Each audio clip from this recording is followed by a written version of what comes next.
Finally guys, ayan, umaandar na yung ating electric pan na standard. So, wala tayong ginastos guys dyan.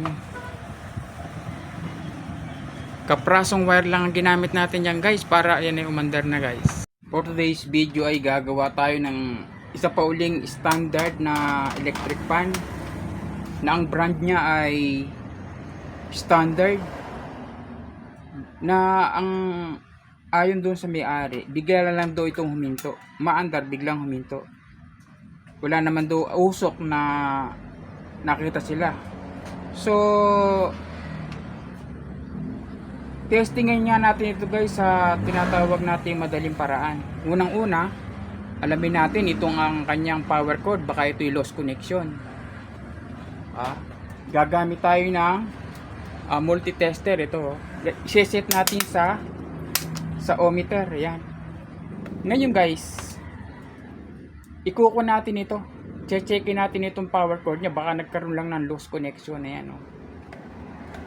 Ikuan lang natin siya dito guys, sa magkabilang dulo. Yan.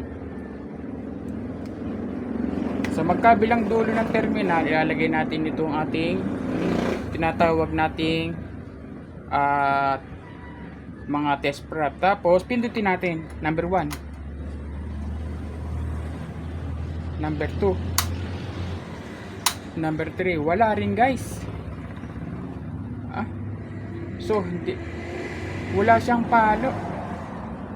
So alamin natin guys bakit siya nag-open. Alamin natin bakit nag-open yung kanyang tinatawag na continuity. Tanggalin muna natin itong cover guys. Tanggalin natin itong cover ito para mas maganda. Tingnan natin kung malambot ba yung kanyang LC, kung freewheeling ba siya. Tanggalin natin ito para makumpirma natin kung bakit walang tinatawag na continuity yung kanyang outlet.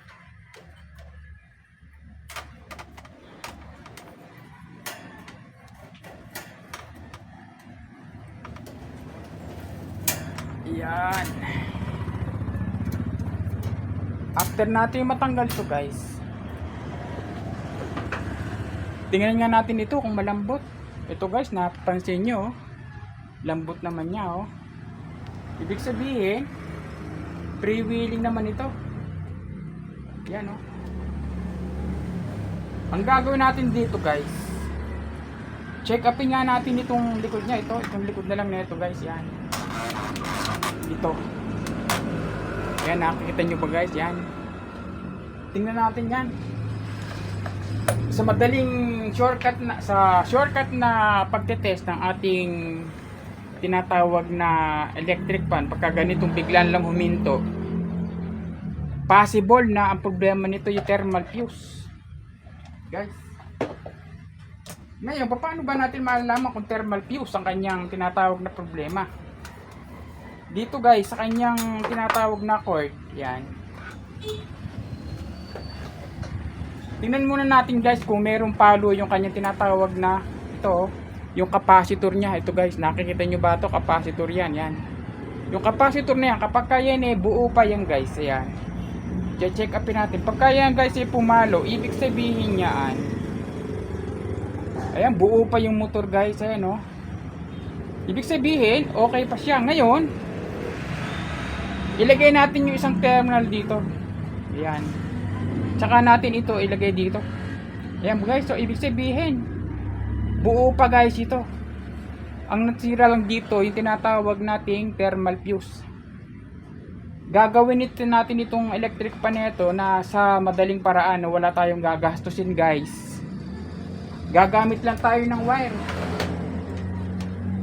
Gagamit lang tayo ng isang wire, isang dangkal na wire guys, para magamit natin pan jumper.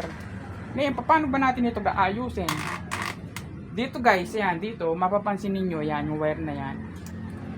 Dito sa wire nito guys, yan, ay hahanapin natin dito yung common Kasi yung common dito, yun ang tinatawag na karugtong dito sa isang terminal ng starting capacitor. In between sa terminal nito at saka yung common, handun yung tinatawag natin thermal fuse. Yung thermal fuse na yun guys, biglang bumigay o naputol. So yun guys, ang idudugtong natin ngayon, yung tinatawag nating common. Hanapin natin yung common dito guys.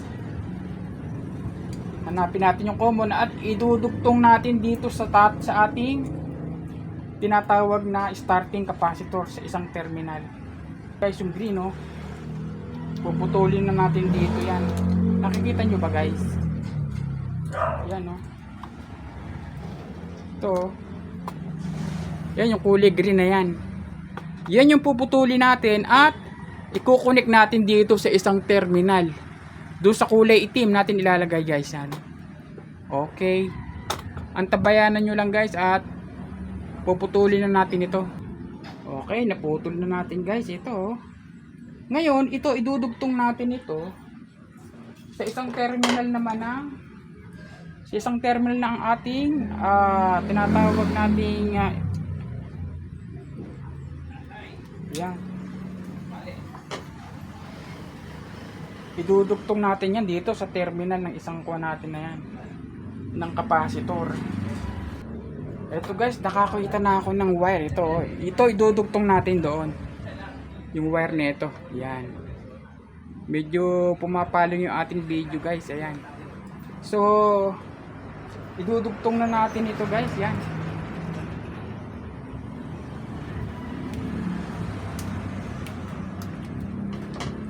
Lalagyan na natin dito yan. Ayan. Diyan.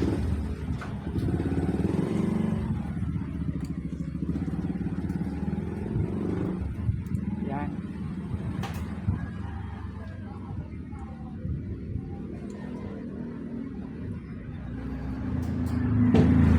Tapos, lagyan natin siya guys ng what?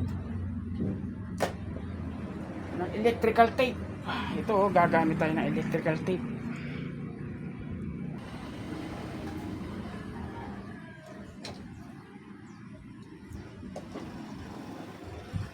Electrical tape, yan.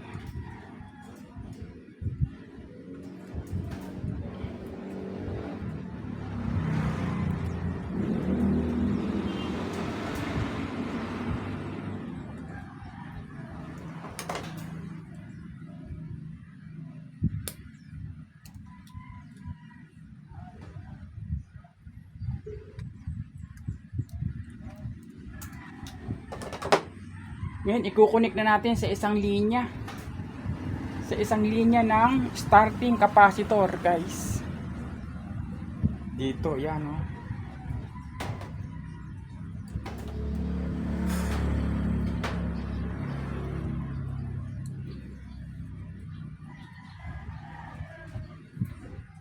Dagdagan pa natin, maiksi. Maiksi yung kanyang yan.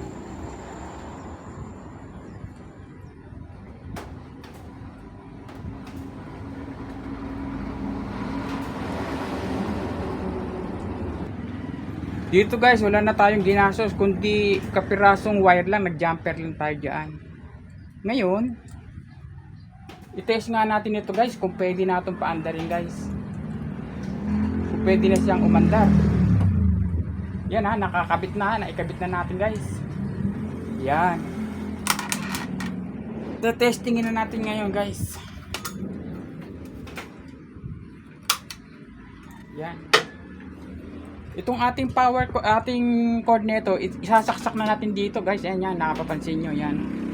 Sasaksak na natin dito yan. Ngayon, i-test na natin sa i-switch na natin number 1. Ayan guys, so number 2. Yan. Wala tayo guys ginastos, kaprasong wire lang. Ayan o. Lakas guys, so. Ayan o. So kung nagustuhan nyo guys yung aking video guys, paki-like and subscribe na ako guys sa aking munting channel. Ganyan lang guys ang gagawin natin kung sakaling hindi umandar ang ating electric pan na biglang huminto. Yan lang ang simpleng paraan guys. Wala tayong ginastos. Kaprasong wire lang yan ginamit natin. Okay, thank you for watching.